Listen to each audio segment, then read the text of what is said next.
시편 33편의 표제는 기록되어 있지 않고 누가 저자인지 우리에게 말을 해주고 있지는 않습니다.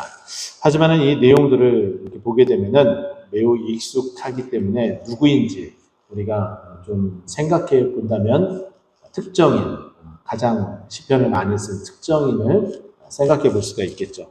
하지만 그런 생각보다는 그 내용에 우리는 더 심취하고 그 내용이 우리에게 무엇을 말하고 무엇을 요구하고 있는지 좀 들여다봐야 되지 않을까 그런 생각을 해봅니다. 먼저 1절을 보게 되면은 너희 의인들아 여호와를 즐거워하라 라고 이야기를 해요. 그리고 뒤에 이어서 찬송은 정직한 자들이라고 표현합니다. 그러면 여기에 앞에 나와 있는 의인들하고 정직한 자는 거의 동의어나 마찬가지로 우리에게 말을 해주고 있겠죠. 자, 뒤에 있는 부분 한번 보게 되면은 찬송은 정직한 자들이 마땅히 할 바다라고 이야기를 했습니다. 자, 그러면 어떠한 사람이 정직한지 정직하지 않은지 우리는 어떻게 알 수 있을까요? 어떻게 알 수 있어요? 자격증이 있습니까? 정직에 대한 자격증 시험을 가서 시험을 봐가지고 80점 이상이 통과돼야지 합격을 하고 합격증을 주고 국가고시처럼 이렇게 딱 정해줍니까? 그러지 않죠. 정직이라는 것은 거짓말을 하냐 하지 않느냐 그거에 따라서 갈려지게 됩니다. 그래서 거짓말을 하면은 정직하지 않은 것, 거짓말을 안 하면은 정직한 것, 이렇게 우리는 구분지어서 이야기를 합니다. 자, 그러면 요한복음 8장 44절 외우기 쉽죠? 우리가 보통 사자는 죽을 사자라고 표현을 하잖아요. 44절 사자가 2개 들어가요. 그 2개를 합치면은 더하기면 8이 되겠죠. 또 요한복음 8장 44절 보면은 이 사탄 마귀가 어떤 존재인지 우리에게 이야기를 해주고 있어요. 자, 그런데 그 8장 44절, 요한복음 8장 44절 마지막에 보게 되면 사단은 누구인지 정확하고 명확하게 우리에게 이야기를 해주고 있는데 무엇이라고 이야기하냐면 거짓말장이요 라고 이야기를 합니다. 또 더 나아가서 거짓의 아비요 라고 이야기를 해요. 그러면 거짓말을 일삼는 사람은 누구가 되는 거예요? 거짓의 아비니까 거짓의 아비, 거짓말을 하니까 사단의 자녀가 됩니다. 그러면 여기에 나타나는 정직하다, 정직하지 않다라는 것을 무엇으로 구분한다고요? 거짓말을 하느냐, 하지 않느냐. 그러면 정직한 자는 거짓말을 하지 않는다? 그러면 사단의 자녀가 아니다? 그러면 정직한 자는 결국 누구를 말하는 거예요? 하나님의 자녀를 말하는 것이고, 그 하나님의 자녀는 하나님을 통해서 우리가 어떻게 됐다고요? 의롭게 됐잖아요. 그러니까 의인이 마땅히 해야 될 것이고 정직한 자가 마땅히 해야 될 게 바로 찬송이다. 근데 그 찬송은 하게 되면 즐거워요. 또 우리가 또 감동되는 찬양을 하더라도 즐거움이 있습니다. 노래, 이 가락은 그런 즐거움을 우리에게 가져다 주죠. 자, 그런데 그 찬송을 할 때에 어떻게 하는지 그 방법을 2절에서 설명을 합니다. 수금으로 해야 되고 감사함으로 해야 되고 12줄 비파로 해야 된다. 악기를 동원해서 해야 될 그 2가지 방법을 예를 들어서 설명을 해줬고, 그리고 또 한 가지 마음가짐 자세가 어떠해야 되는지 이야기를 했어요. 감사하며 찬양하는 우리 성도님들 되기를 간절히 축원드립니다. 또 뿐만 아니라 할 수 있는 악기를 동원하되 다 하시면 돼요. 잘하고 못하고가 중요하지 않아요. 그러나 잘하는 것도 매우 중요하다는 것이 뒷절에 3절에 언급이 되는데, 일단은 잘하고 못하고 그것이 중요한 것이 아니라 일단은 우리가 뭘 해야 돼요? 즐거운 마음으로, 기쁜 마음으로 하나님을 찬송해야 된다. 왜냐? 마땅히 해야 될 바이기 때문에. 그렇죠? 또 그 마음이 뭐가 돼야 돼요? 감사해야 된다라고 우리에게 말을 해주고 있어요.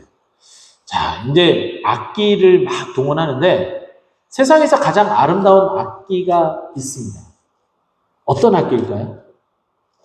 네, 손뼉도 되겠죠? 여러분의 목소리예요. 세상에서 가장 아름다운 게 목소리예요. 근데 아름다움에 좀 편차는 있기는 합니다. 그래서 우리가 감동을 받죠. 정말 천상의 목소리처럼 이렇게 하시는 그런 분들 보면은 정말 감동을 받아요. 그러나 하나님은 세상에서 가장 듣기 원하시고 가장 정말 언제든지 내가 이 찬송을 내가 듣기 원한다. 그래서 우리를 지으실 때 어떻게 지으셨다고요? 찬송 받기 위해서 우리를 지으셨다. 이사야 43장 21절 말씀 보면은 내가 내 백성을 나를 위하여 지었나니 나의 찬송을 부르게 하려 함이라 라고 말씀하셨잖아요. 예, 세상에서 가장 아름다운 소리가 누구라고요? 자, 따라합시다. 내 목소리. 내 목소리. 내 목소리가 제일 아름다워요. 세상에서 제일 감미롭고 제일 사랑스럽고 제일 듣기 좋은 소리가 그 목소리예요. 우리가 기준으로 음치다 아니다 이거 기준으로 삼는 거는 이미 정해놓은 그 틀에 우리를 박아놓는 거예요. 그러나 하나님은 우리를 그 틀에 박아놓지 않아요. 우리를 있는 그대로 받아주세요. 이 세상에서 가장 아름다운 소리는 내 목소리다 라는 마음을 가지시고 언제든지 크게 하나님을 찬송하는 우리 모두가 되었으면 좋겠습니다. 자, 그런데 3절 말씀 보니까 연이어서 3절 말씀 보면은 새 노래로 그를 노래하며 즐거운 소리로 아름답게 연주할지어다. 자, 우리가 계속해서 하나님을 찬송하는 거예요. 계속해서 우리가 하나님을 새로운 노래로 하나님의 행하신 일들. 자, 그러면 여러분들에게 묻겠습니다. 찬송하는 것은 하나님의 행하심을 이야기하는 것도 찬송이에요. 그죠? 하나님이 여러분의 삶에 매일같이 똑같이 재방송처럼 똑같이 그렇게 여러분들에게 은혜를 주시나요?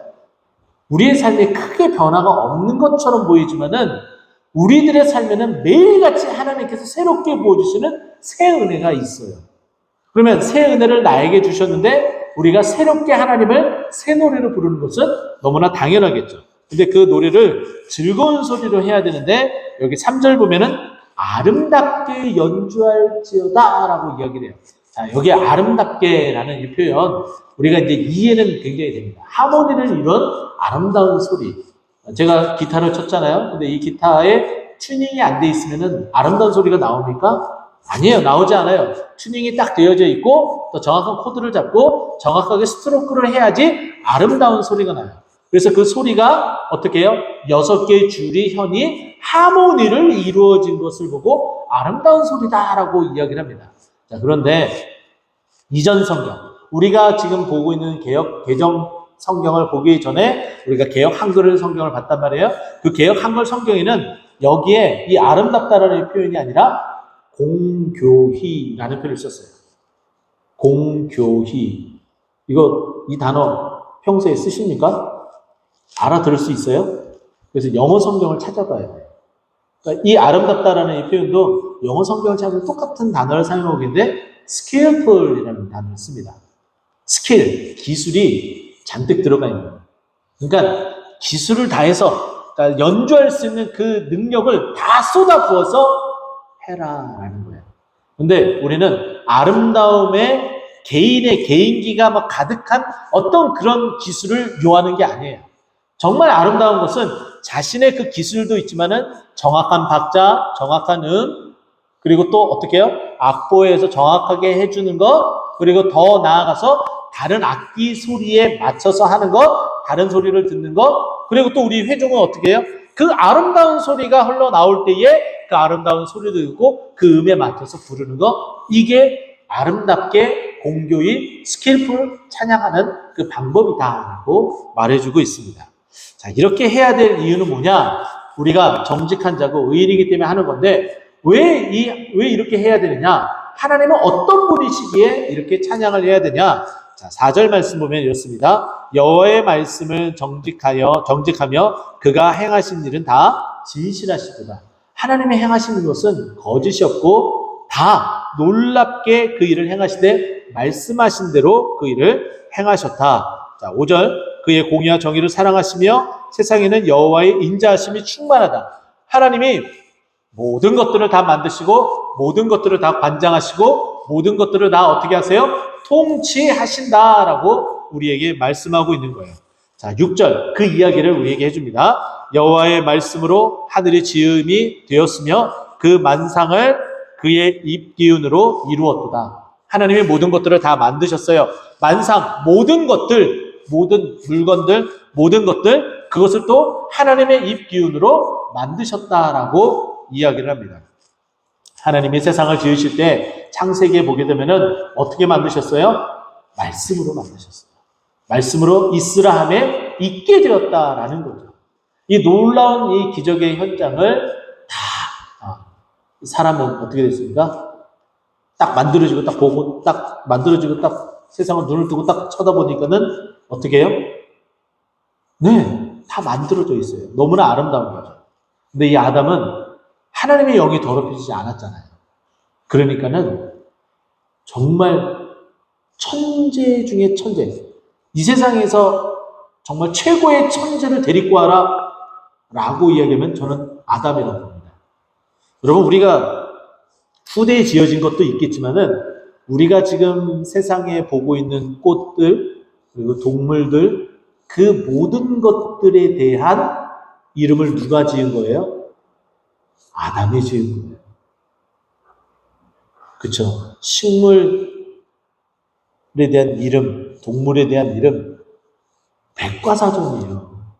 그 특성에 맞춰서 호랑이를 호랑이라고 지었고 사자를 사자라고 지었어요.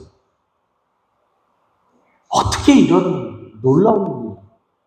그래서 제가 청년부 설교를 이제 한 적이 이제 있었었는데 청년부 설교를 할 때에 최초의 직업이 과연 뭘까? 혹시 한번 생각해 봤냐? 근데 우리에게는 좀 생소하고 또 그 길을 가는 자들은 좀 적겠지만 최초의 직업은 목사님 봤을 때는 네임리스트다.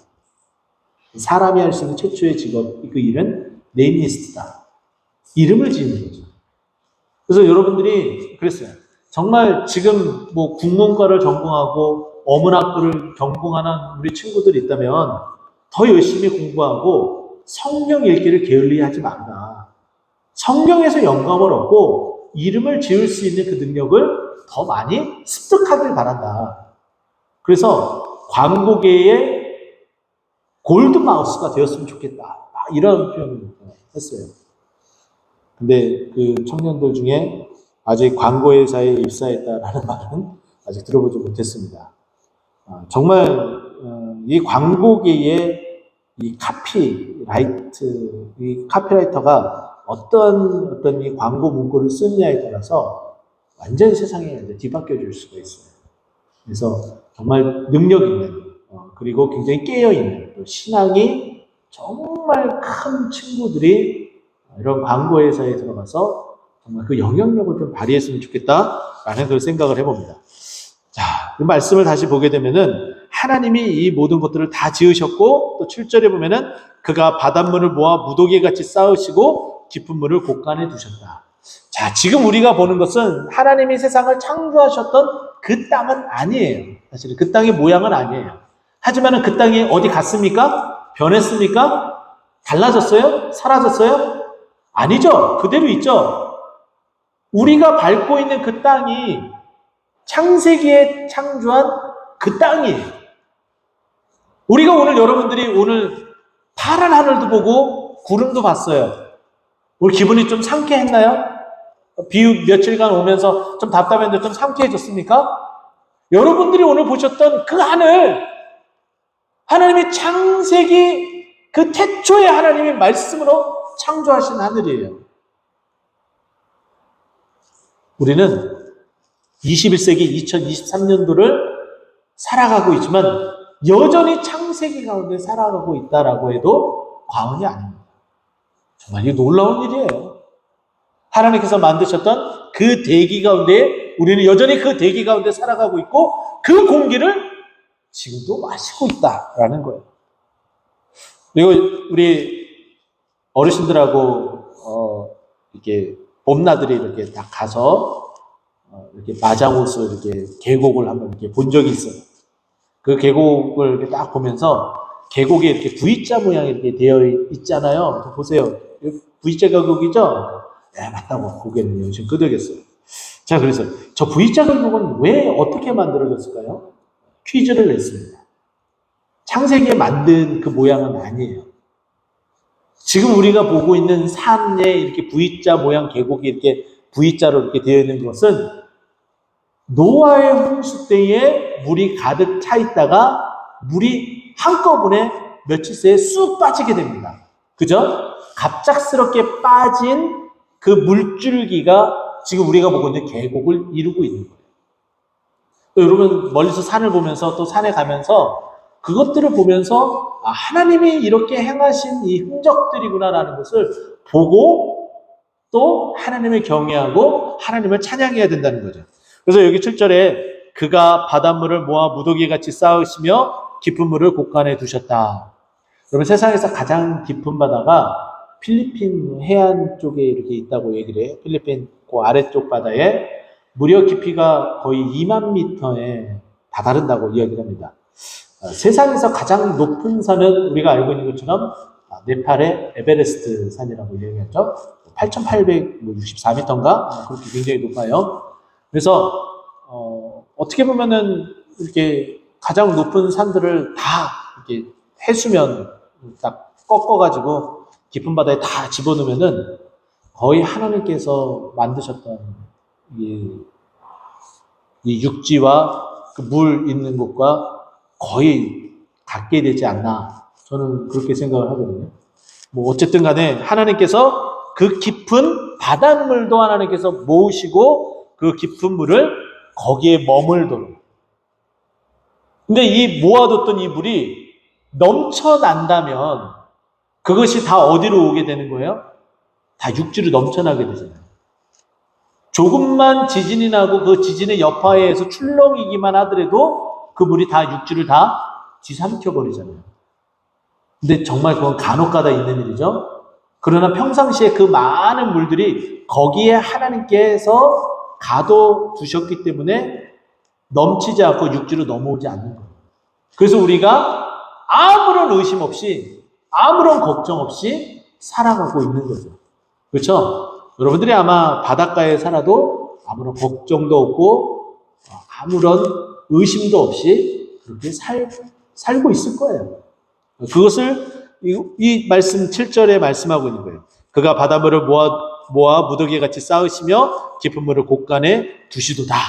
이런 하나님이다. 근데 이런 하나님을 어떻게 해야 되냐? 8절 말씀 이제 마무리합니다. 온 땅은 그 하나님, 그 능력의 하나님을 두려워하며 이건 경외하며 하나님을 정말 인정하며 이런 뜻이겠고 또 세상의 모든 거민들을 그를 경외해라, 예배해라, 찬송해라 이렇게 마무리를 하고 있습니다. 결국은 세상의 모든 사람이 정직해져야 되고 믿음의 아들로서 하나님의 자녀로서 그렇게 구원받아야 되고 또 그렇다 하지 않을지라도 하나님을 예배하고 경외해야 되는 게 마땅한데 가뜩이나 또 하나님을 믿는 우리의 자녀들은 이제 정직한 자잖아요. 거짓말쟁이가 아니잖아요. 거짓의 아비의 수하에 있는 그런 자들이 아니잖아요. 그렇기 때문에 당연히 하나님을 찬송하고 예배하고 경외해야 되는데 왜? 하나님은 정말 세상을 창조하시고 세상을 다스리시고 그 위엄이 정말 너무나 대단하시기 때문이다 라고 말씀합니다. 이 정도만 하더라도 하나님은 찬송받기에 합당하신 분이십니다. 내 삶에 이것을 꼭 기억하고 늘 하나님을 찬송하되 늘 정직한 자로서 마땅히 행할 일을 행하는 우리 모두가 되기를 간절히 축원드립니다. 기도하겠습니다.